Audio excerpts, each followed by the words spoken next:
Mais pour commencer, c'est un fait divers qui a déchiré le pays. Le meurtre du jeune Thomas à la sortie d'un bal à Crépol dans la Drôme en novembre 2023.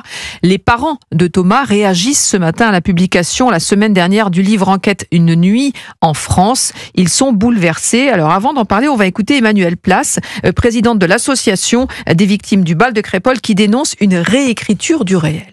Je ne sais pas ce que ces gens cherchent. Tout ce qui est sûr, c'est que ce qu'ils racontent, c'est pas la réalité des faits. Enfin voilà, c'est pas ce qu'on a vécu nous, de toute façon.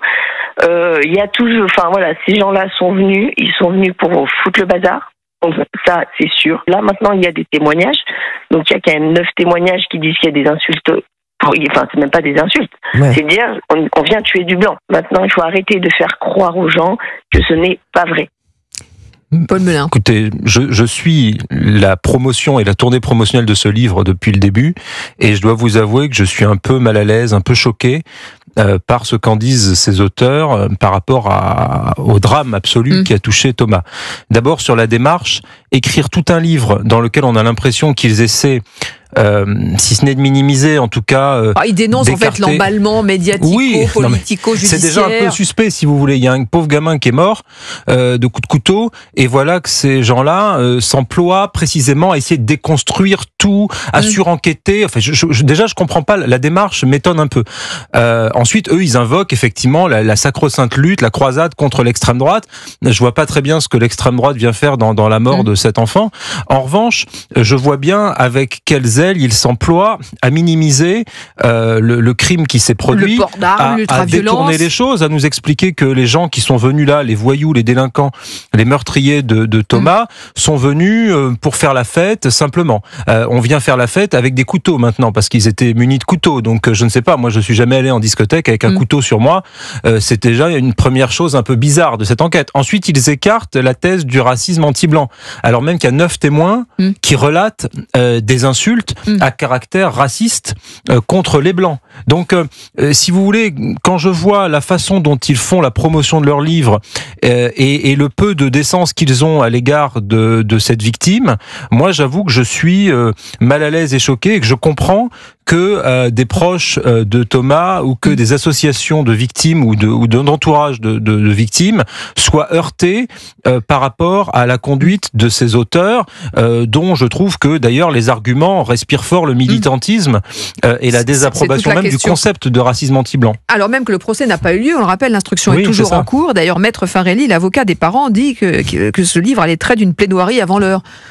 Oui, mais je pense que c'est ça qui est peut-être le plus choquant et qui explique l'émotion vive de la famille de... Qui était très discrète jusque-là, donc pour qu'ils prennent la parole à travers ce communiqué. Qui d'ailleurs n'est pas en première ligne pour exprimer cette émotion, qui finalement laisse leur avocat exprimer leur colère, parce que c'est de ça, moi je pense qu'il y a une double douleur pour cette famille. Ils sont déjà victimes une première fois de cette tragédie atroce qui a fait qu'ils ont perdu leur fils.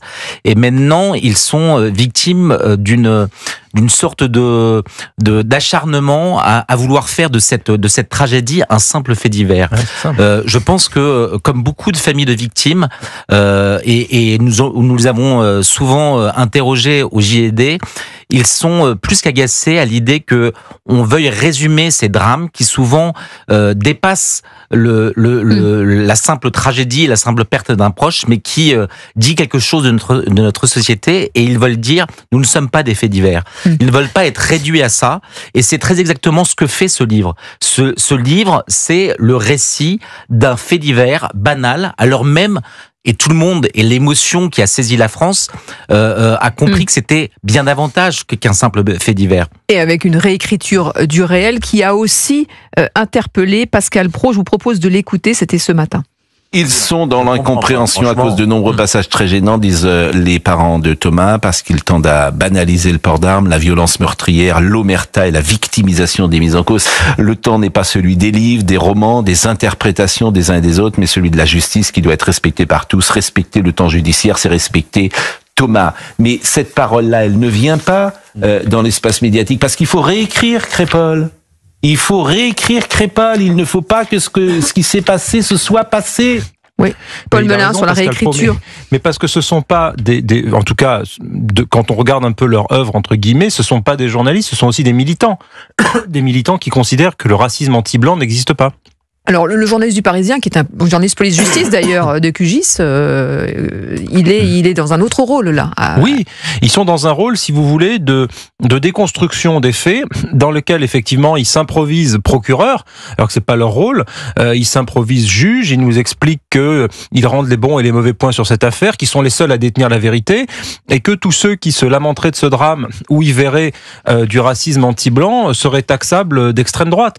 Je rappelle que sur la question du racisme anti-blanc, par exemple Fabien Roussel au micro de Laurence Ferrari, si je ne dis pas de bêtises, et Sophie Primas a dit aussi, il y a quelques jours que le racisme anti-blanc existait, que Madame Primas, la porte-parole du gouvernement, l'a dit aussi, que n'importe quelle personne qui évolue dans ce pays, qui a des enfants en bas âge ou adolescents à l'école, qui sort de chez lui de temps en temps, c'est quand même que le racisme anti-blanc, c'est une vérité, non seulement en France, mais aussi à l'étranger. Je renvoie à ce qui se passe, par exemple, en Afrique du Sud. Donc, à un moment donné, si vous voulez, ces gens-là sont dans une forme de déni militant. Ils ont table ouverte pour ce déni militant. Je me désole qu'il n'ait pas la contradiction. Pour en faire la promotion. Mais moi, qui sont invités partout, ça me dérange pas, mais qu'on mette face à eux des gens qui sont pas d'accord, des gens qui, comme nous, enfin comme moi en tout cas, sont indignés par leurs propos et par l'indécence de leurs propos par rapport à Thomas et à sa famille. Ça serait bien qu'ils se confrontent un peu à des gens qui sont pas d'accord avec eux, plutôt que d'avoir toujours une espèce de tapis rouge qui leur est déroulé en faisant d'eux les papes de la bien-pensance. C'est insupportable. Ce livre, c'est une entreprise politique, Raphaël Steinville? On ne peut pas écarter effectivement, et je rejoins absolument ce que dit Paul Melun, que ce soit une démarche militante et que derrière ce récit qui est fait de cette nuit de Crépol, il y ait la volonté d'euphémiser finalement la réalité de la France.